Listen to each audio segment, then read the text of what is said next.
Ka pasur zhvillime mjaft të bujshme ditën e sotme në Big Brother VIP Albania, ku ka pasur edhe përplasje, le të themi, fizike. Për të folur për këto zhvillime, kam të ftuar në një lidhje direkte Klevis Mile, gazetar. Klevis, faleminderit për intervistën. Faleminderit ju, përshëndetje. Si e pat këtë përplasjen e fundit që ndodhi mes Rogertit dhe Kristit? Jo diçka që s'kemi parë dhe ditën e mëparshme, ndaj Kristit më shumë, dhe prisja që do kishte një tjetër konflikt midis Rogertit dhe një banori, edhe ja pikërisht ku del Kristi tani. Duhet të theksoj që ky debat nuk ka nisur as prej Kristit as prej Rogertit, por gjithçka ka nisur prej Juelës, e cila ka kundërshtuar pas zgjedhjeve të liderit përthuajse që ka dalë Kristi në këto zgjedhje, dhe një zgjedhje e bukur që ka ardhur prej Mateos dhe gjithë banorëve që janë tek dhoma e reflektimit të ta quaj, ku që të gjithë ka rënë dakord që të votojnë Kristin, edhe me diferencë një pike Kristi është shpallur lideri i shtëpisë nga sot. Kemi parë goxha reflektime sa i përket në anë Rogertit, Baby G dhe Artanit, ku të cilët synonin për të qenë njëri prej tyre lider. Pas kësaj një reagim ka ardhur nga Juela, e cila ka marrë makinën llogaritse banorëve, të cilët lideri me banorët e tjerë mundoheshin të bënin pazaret e javës, mund të themi. Juela është drejtuar që prisit marrën llogaritë mia, pastaj jo jap juve. Në këtë konflikt që ka pas banorët, ka ndërhyrë Rogerti, i cili ka marrë komplet listën në duart e Kristit, edhe duke provokuar, ka thënë që s'ta jap, kush jetis dua unë ta jap, dhe vjoj debati pak a shumë kështu. Kristi është inatosur, edhe ka bërë një reagim mjaft të ashpër, do ta quaja, që nuk i përshtatet absolutisht këtij formatit. Ka marrë bidon me ujë dhe e ka lagur Rogertin, i cili Rogerti pastaj normalisht do viktimizohet, duke thënë o veshi, sigurisht do ndurte veshi pak a shumë. Besoj se Kristi do dënohet, po jo me një dënim përjashtimi prej garës, sepse siç është falur plot herë Rogerti prej ofendimeve të tij që ka bërë kundrejt banorëve aty, dhe jo vetëm Rogerti, po edhe Casey gjithashtu që është falur 2-3 herë për produksionit.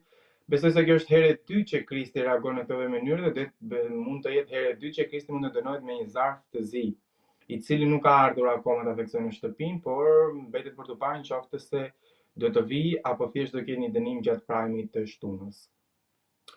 Është mos e normale që të agravon çik situata tani, pas daljes të Luizit dhe pas asaj lojës që produksioni ka bërë banorëve, secili ka marrë ato info dhe gjithçka është nevojitur gjatë këtyre ditëve, dhe pritet që Big Brother tani të vijojë me plot debate, dhe tani do hahen çik se kush do mbijetojë më shumë dhe kush do ngrihet më shumë në këtë lojë.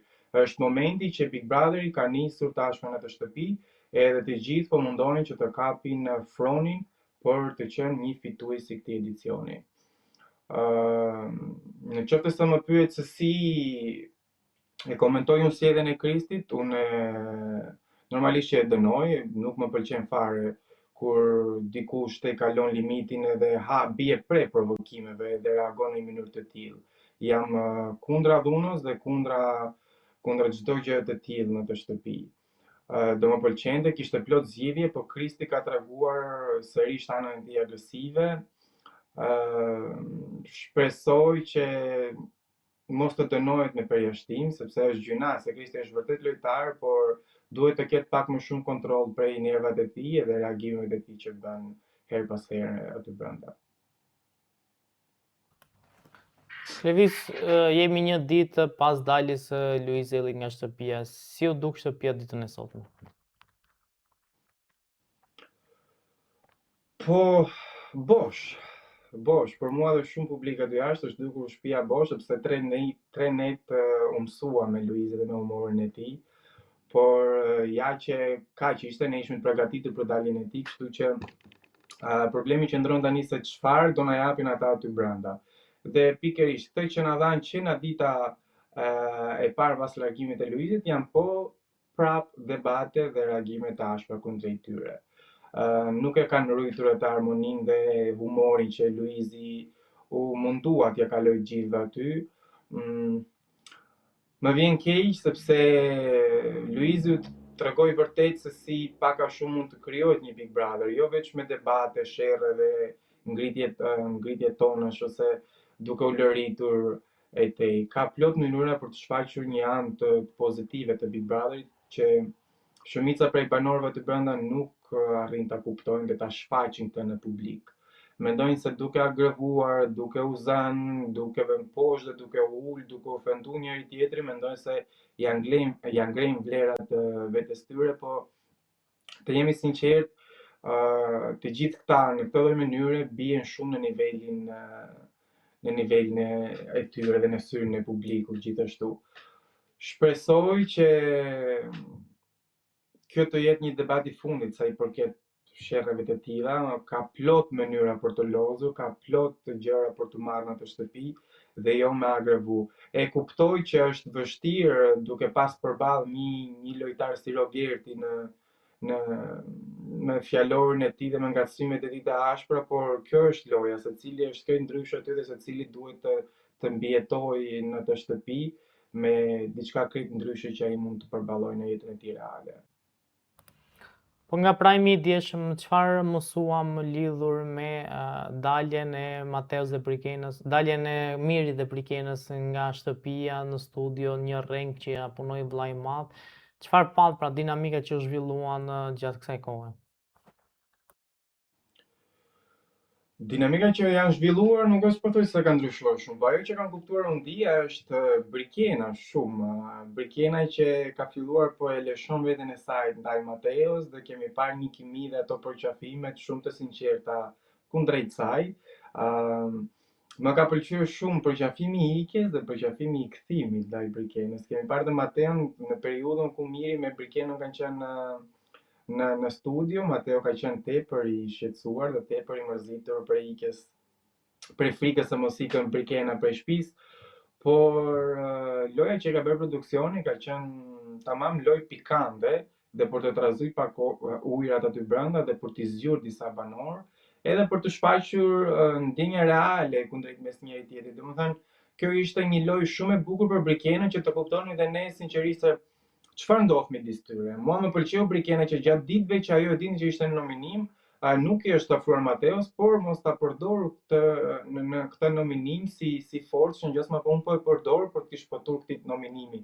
Dhe ajo ja ka shpjeguar dhe ka bërë mjaft bukur këtë gjë. Dhe aty kuptuam qartasi që Brikena nuk e përdor Mateon për një lojë, se po të ishte në këtë lloj aspekti, ajo do e kishte përdorur, do e kishte afruar akoma dhe më shumë, pse jo mos të kishte edhe një puthje midis tyre e tej në vazhdim. Në krau tjetër Selini me Mirin kam pasur atë përqafimin e tyre kur Miri është larguar prej shtëpisë, i ka thënë që nëse unë dal sot, ti do ta fitosh këtë edhe për mua. Selini i drejtohet me fjalën që çfarë do bëj unë pa ty nëse ikën ti, e me tej është ulur sërish në living pranë DJ Gimbos edhe kaq. Por momenti kur është kthyer Brikena dhe ka qëndruar Miri pak minuta jashtë para se të hynte, kemi parë Selinin vërtet të shqetësuar edhe një Rogerti i cili është sulur moment duke gjykuar kundrejt Mirit edhe tej nervozuar tep jashtë mase Selini, por pasi Miri ka ardhur, çdo gjë është qetësuar, Rogerti thjesht ngelej si hut, sepse nuk e kishte kuptuar fakt lojën e produksionit dhe ajo duk qartasi nga reagimet e tij që ka pasur, edhe do më pëlqente shumë Rogerti nëse dëgjonte pak më shumë se ç'flet.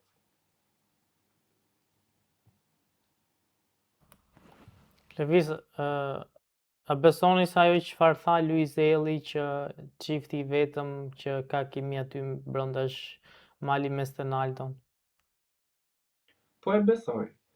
Dashuria e sinqertë miqësore, flasim gjithmonë, është ajo e Stenaldos dhe Malit. E shohim gjatë ditëve, ditë për ditë, janë dy miq shumë të mirë, mbështesin njëri tjetrin dhe e përgëzoj Malin sepse po i rri shumë afër Stenaldos duke ndihmuar në shumë lloj aspektesh. Edhe jo duke ndihmuar për të rënë sy në publik, por e ndihmon me gjithë zemrën, domethënë duket qartasi që është shumë njerëzor Mali, edhe kanë krijuar atë duon e tyre mjaft të lezetshme të ta quaja. Më pëlqen shumë Mali me Stenaldon. Ja ka një dhomë kimie shoqërore shumë pozitive, edhe Nuk e di, unë jam shumë i lumtur për Ronaldo, të thënë të drejtë. Më pëlqeu shumë që Ronaldo arriti me Luizin të paktën të tregoj një anë tjetër të tij, një anë shumë pozitive. Domethënë që me aftësinë e tij që ka, ai bënte mjaft gallata me Luizin, po them, që do të thotë që ai s'ka problem fare këtë pjesë. Rëndësi ka se cilin ka pranë dhe si e shfrytëzon këtë rast dhe si mund ta krijojë të gjithë këtë shaka, pothuajse. Kundrejt Rogertit, i cili të vetmja gjë që di të bëjë është thjesht ta bullizoj dhe ta ironizoj me shprehjet e tij të pavlefshme kundrejt. Lëviz, faleminderit shumë për intervistën. Faleminderit juve.